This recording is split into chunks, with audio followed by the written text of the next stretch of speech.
Time now for your forewarned weather with Thomas Keyboy.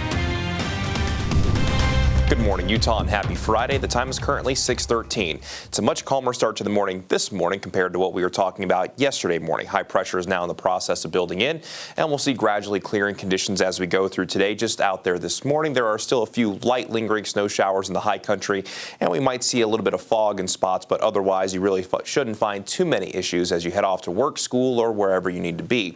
Here's the current view from Park City Mountain, and I'm showing this view because it is showing some of that light snow that continues to fall from the sky. And of course, we'll take any new snow that we can get, but for the most part, any accumulating snow at this point has since come to an end.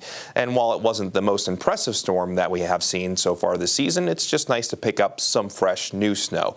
Meanwhile, Bryce Canyon, it snowed for a good chunk of yesterday, and you can tell because we still have some of those slippery roads, so be careful in spots out there this morning.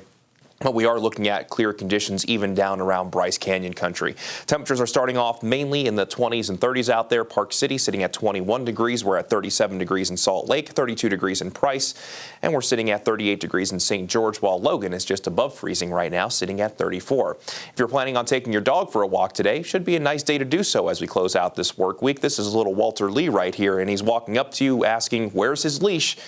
It's going to be time to go for the walk, maybe by this afternoon, as temperatures will be close to where they should be for this time of the year. Temperatures will be climbing from around freezing along the Wasatch Front over the next hour or so into the upper 30s and low 40s for our daytime highs. And by this afternoon, expecting mainly to see a mix of sun and clouds. Daytime highs across the state very close to our seasonal averages, and for most that will result in daytime highs in the 30s and 40s, with a few spots in central and southern Utah seeing a daytime high in the 50s. And again, we'll see a mix of sun and clouds by this afternoon as we gradually clear from this morning into the afternoon. Upper 30s and low 40s along the Wasatch Front, while in the Wasatch back daytime highs mainly in the mid-30s, with Park City climbing just above freezing at 33. We'll be in the low 40s in the Uinta Basin, while Manila will see a daytime high of 38. In central Utah, daytime highs in the 30s and 40s here, with maybe Castledale and Green River getting into the low 50s. Then down in southern Utah, more in the way of those 30s and 40s, with Lake Powell and St. George getting into the low and potentially mid-50s, with 53 in St. George, while Monticello and Blanding mid to upper 30s. And we'll see a daytime high right around 40 degrees in Beaver and Iron County, with a daytime high of 39 degrees in Beaver.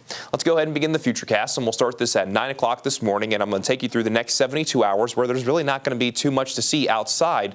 Maybe a chance of some wet weather in northeast Nevada. High pressure is building into the southwestern United States, so just about all that moisture will go up and around the Beehive State as we move into and through this weekend. And with that high pressure in place after a seasonal day today, our temperatures will be going on a warming trend, and unfortunately, with calm conditions in place, we'll also likely see that inversion haze build in our northern Utah valleys, likely seeing moderate air quality for most along the Wasatch Front even as early as tomorrow. And that high pressure will look to keep our weather quiet through the first half of next week, which will also likely bring daytime highs roughly 10 to 15 degrees above where they should be for this time of year.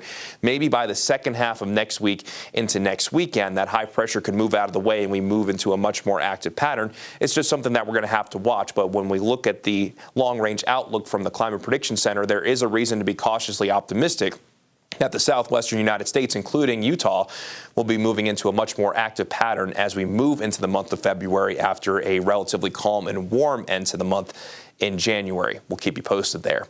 In St. George, we'll go from the low 50s today in lower Washington County into the mid and upper 50s as we go throughout this weekend, under a mix of sun and clouds with mostly sunny skies for our Sunday into early next week, with daytime highs eventually climbing into the low and mid 60s, then bringing in that chance of rain potentially on Thursday. Along the Wasatch Front, that mix of sun and clouds will continue over the next few days, and then by Sunday you'll likely notice that haze, and that will continue through the first half of next week, with highs eventually climbing into the upper 40s and maybe low 50s before bringing that chance of wet weather by Thursday.